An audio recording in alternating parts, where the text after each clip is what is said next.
Good morning to you. Welcome to Sunday Supplement, the show where we digest, analyse and debate the sports stories inside the Sunday papers. It is our final show of the season before a break for summer, and there is so much to talk about.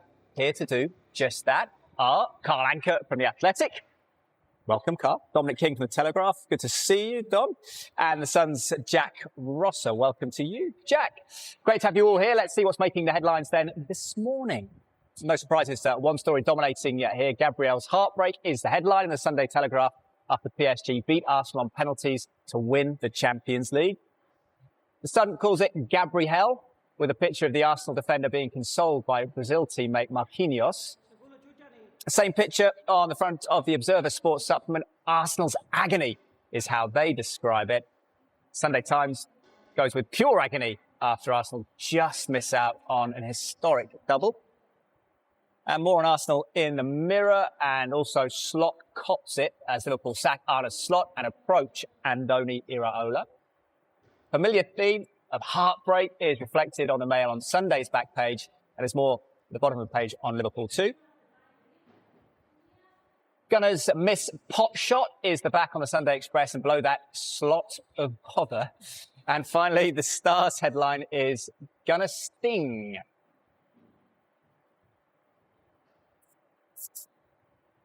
Well, let's start with the back page or front page, Jack, of the Observer there. Arsenal agony. Does that about summarise it after so much hope over a long period of time? Yeah, I think when the semi-finals had finished and we saw it was Arsenal, PSG having come through that incredible pair of semi-finals against Bayern Munich, there was a real feel that it would just be PSG and they're the best team in Europe. But I think with Arsenal, the way they ended the season, and I think me and Carl were both here the day of the Man City game in the Premier League. They obviously lose that, and it was who can get this run over the season. And it sort of went unnoticed that Arsenal won 5 on the trot and stormed it while City really struggled. And that confidence has really built within Arsenal. So I think the closer we got to the final, the more hope would have built within Arsenal fans. The longer that game went on, going ahead after 5-6 minutes with a fantastic goal from Havertz, the hope's there and it's building and building and building. You go all the way. Eze misses the penalty, that's a very poor penalty, but then David Raya pulls them back in, everyone's back up again. And then for one of their players of the season, arguably their player of the season, to step up and take a penalty like that, it's heartbreaking for them. But I think the general sentiment will be at their parade today that what an incredible season. I remember sort of February, March, everyone's speaking about quadruples, trebles, but given the weight it's been for Arsenal to win a league title, one trophy this year, that trophy this year makes it a fantastic season. So a very difficult night for them and their fans, but I think they'll still look back on the season incredibly fondly. Oh, it's quite incredible, that camera shot, isn't it, behind the penalty takers as they step up. The headline of the Telegraph, Carl, front page of the supplement, Gabriel heartbreak. We stood up behind him as he ran round, got the angle for his left foot. You were just saying, though, that you didn't feel 100% convinced he was going to score. It was a strange shootout. I think, the new angles now for penalty shootouts where it's directly behind a taker, sometimes you can't quite get a field of depth. And for me, I always feel a bit off when someone's starts from a straight run up and you're going, hang on, don't do that. But penalty shootouts are sometimes got more in common with a poker match rather than football.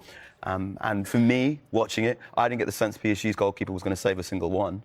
So I was surprised that Gabriel didn't go for just simple, put it down the middle. He went for power, and then he went over the bar. Difficult for a lefty? No, there's always a cliche, isn't there, about this is a common misconception that left-footed penalty takers are worse. We have the brilliant Liam Tharman on The Athletic did a piece last season about how more penalties are being converted because we've got more left-footers. So yeah, a really common misconception that left-footers take worse penalties is completely false. There's a piece in the Sun, Martin Lipton's report, though, Dom, saying glory out of reach for Gabriel after Penn's sink at Arsenal. Not fair, simply not fair, writes Lipton. It's just plain wrong that the man who'll be remembered for losing the Champions League final was the best player in red and white, maybe the best player of the season, but especially last night. Is that a fair assessment from Martin? Yeah, he's had a fabulous season. He's been like a magnet at times in terms of repelling attacks and putting his head in the danger zone. It was very, very deflating to see. It's a horrible way for any team to lose, particularly a game like that. And I think the thing that Arsenal fans will probably be struggling about today is the fact, how can you go through a season completely in Europe, unbeaten, not losing the game at all, and not win the trophy. It's extraordinary. Did you feel they were playing for the penalties, though? The longer the game went on, yes. And I thought there was something very revealing when the coin toss went on. Declan Rice's reaction immediately as the coin dropped and it was going to be in the PSG end. You could sort of see he visibly sort of nodded. He doesn't hide his emotions. No, he didn't. Does he? No, Right. it was, if you were playing, you'd like to have a game of poker with him, wouldn't you? Because he sort of gave it away. But look, it was an impossibly difficult situation that they were in going towards that end. I think PSG I think we'd all probably agree on the fact that they are the best team in Europe, and it's not like they're lucky winners. But I just wonder when it all dies down a bit, will Arsenal think that there was a chance that they could have had it? Well, let's dig in, Jack, with a match report from Sam Wallace in the Telegraph there at the Puskas Arena for the paper. Arsenal agony as wait for biggest prize in club football goes on. And a quote here, they had fought the best team in Europe all the way through 135 minutes of exhausting football, containing battling, thwarting, before it came down to the spot kicks. It does, as we know, strange things to footballers that a player as gifted as Eberechi Eze could miss the target was one thing. I suppose it's always after timing, isn't it? We question people's style, but it was brave of Eze to go for that, the stutter step, and it just didn't work out. That people that I was watching it with were picking that out and saying, what's he doing that sort of nonsense for? We praise England when they win a shootout because they've all got their routines, and that's a big thing now of being in your moment, doing something. It's the same in golf. They all say, you get your routine, you do it no matter what's going on. So if that's what Eze has been working on all year and that's how he does it, that's the right thing to do. It's just not quite come off. The finish hasn't worked. It was a very poor penalty to drag it that far Safarov, wide. hadn't he? The goal. Yeah, he was going the other way. Yeah. So he'd done all the hard work almost, and then just over-egged it a bit. But I think to criticise his technique is really picking holes. I'm with you on this completely, because the idea that you can pick somebody apart for having the bravery to stand up and the courage to go with the world watching.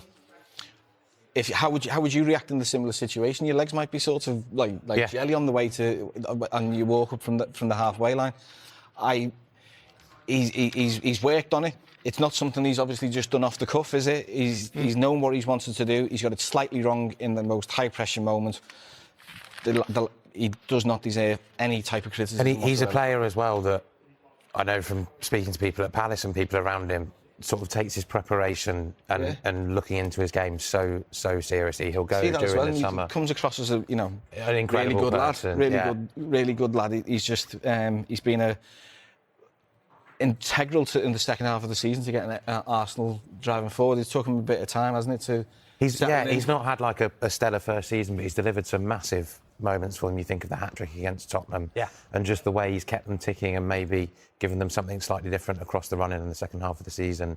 He's had a very encouraging first season at Arsenal. He's obviously done well with England, and it is very disappointing for him for his season to end. And that's his style, that's his technique. The keeper went the wrong way, he went the wrong way, and Mikel Arteta alluding to the fact that Gabriel's never missed a penalty in training. The preparation has been there. But there is criticism of the approach overall, Carl. Comes from Oliver Brown, perhaps not unsurprisingly in terms of slightly contrarian take on it a little bit in the Telegraph. But defensive Arsenal prove authors of their own downfall is the piece here. As the ball skied far over Match of Safanov's bar, it's just Gabriel Magalhaes who looked like he wanted the ground to swallow him up. They say the dissatisfaction was directed at the officials, but it's still filtered through to the players who'd lost not just their radar, but their sense of ambition as the contest intensified. Ouch. What is that? Is that harsh that Arsenal didn't try and win it? That perhaps it was an approach that would never win, because it almost did. It almost did prevail. It almost did. Now, these are cup finals. Cup finals aren't really football games. Perhaps the way Jose Mourinho, in his peak, used to take teams.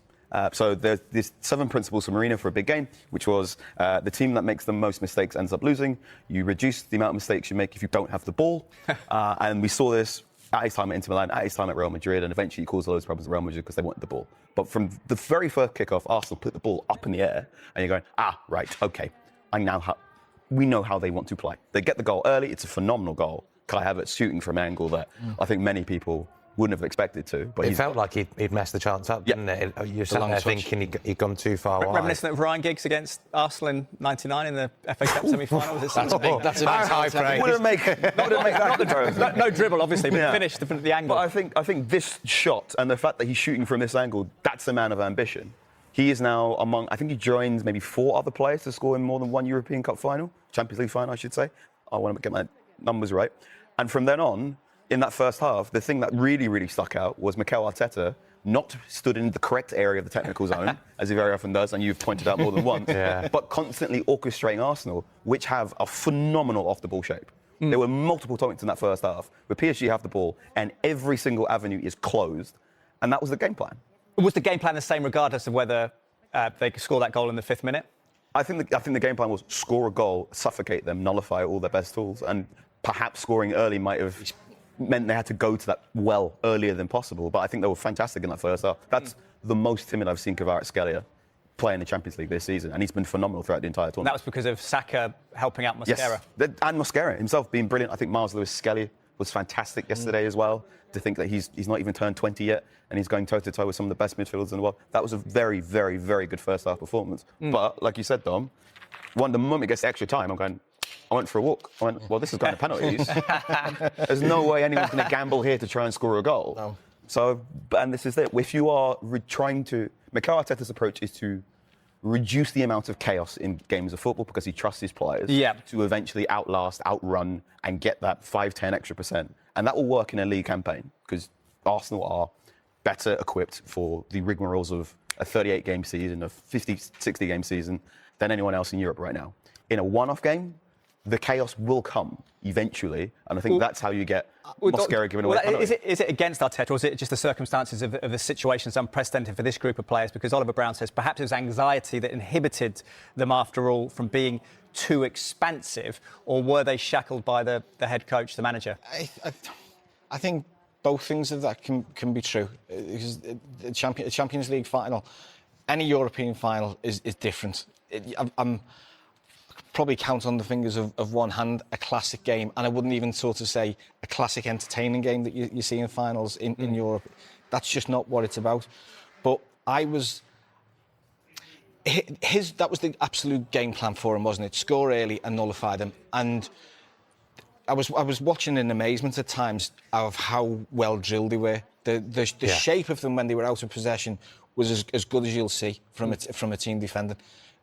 From a coaching point of view, he can't be faulted in terms of how he sets his team up when they haven't got the ball. Brilliant.